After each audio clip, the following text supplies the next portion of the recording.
Okay. And 'Nagarjuna' గారితో అంటే ఇప్పుడు ఆవిడ చాలా బిజీగా ఉంటారు 'నాగార్జున' గారు గూడా. ఇప్పుడు వేరే పాత్రలో ఉన్నారు 'బిగ్ బాస్' అన్న దాంట్లో. సో, దాని గురించి ఏమైనా చర్చలు జరుగుతూ ఉంటాయా? ఎవరైనా మాట్లాడుతుంటారా? అదొక ఫుల్ ప్రెషర్ అదసలు ఆయనకి. సీ ఎక్కువ ఎక్కువ మాట్లాడడండి. హ్మ్. ఎందుకంటే దాంట్లో ఇన్వాల్వ్ అయ్యి చేసి మళ్ళీ మేమందరం కలిసినప్పుడు ఆ మూవీస్ గురించే మాట్లాడతాం. వద్దు okay. Let's talk about fun things, let's enjoy అని అలా ఉంటది ఆ! మా యాటిట్యూడ్. హ్మ్. బట్ ఒక లైను అలా మాట్లాడుతూ ఉంటాడు. హిట్ ఎందుకంటే ఇస్ మొన్న దానికి కూడా బిగ్ బాస్ తర్వాతే నాన్న బర్త్‌డే అవును. తర్వాత వచ్చాడు.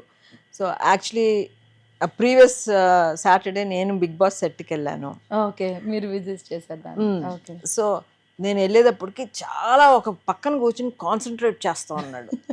నేను 2 సార్లు పిలవాల్సొచ్చింది. ఓహ్!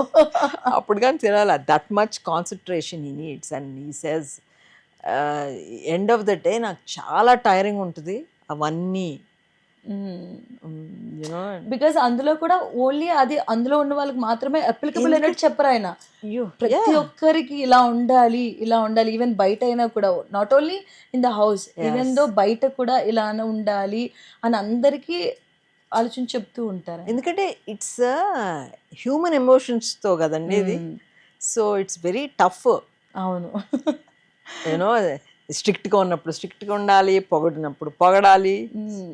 బిగ్ బాస్ ఇస్ అన్ని సో ఎమోషన్స్ అప్పుడే స్ట్రిక్ట్‌గా అన్నీ, కనిపిస్తారు. అన్నీ వెంటనే మళ్ళీ ఉండాలి. కూల్ చేస్తారు. కూల్ జేయాలి. సో, అది చాలా స్ట్రెయిన్ ఆన్ యూర్ హ్మ్. మైండ్.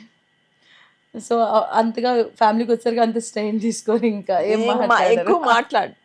ఓకే. ఎందుకంటే హోల్ డే అదే ఉండి ఆహ్, సో, మళ్ళీ అదే మూవీ గురించే మాట్లాడే బదులు మూవీస్ విషయంలో రిలాక్స్ అవుతా. అంత స్ట్రెయిన్ అయ్యి ఉండరసలు 'నాగార్జున' గారు. మేబీ ఇంత దానికి. అయ్యుండదు.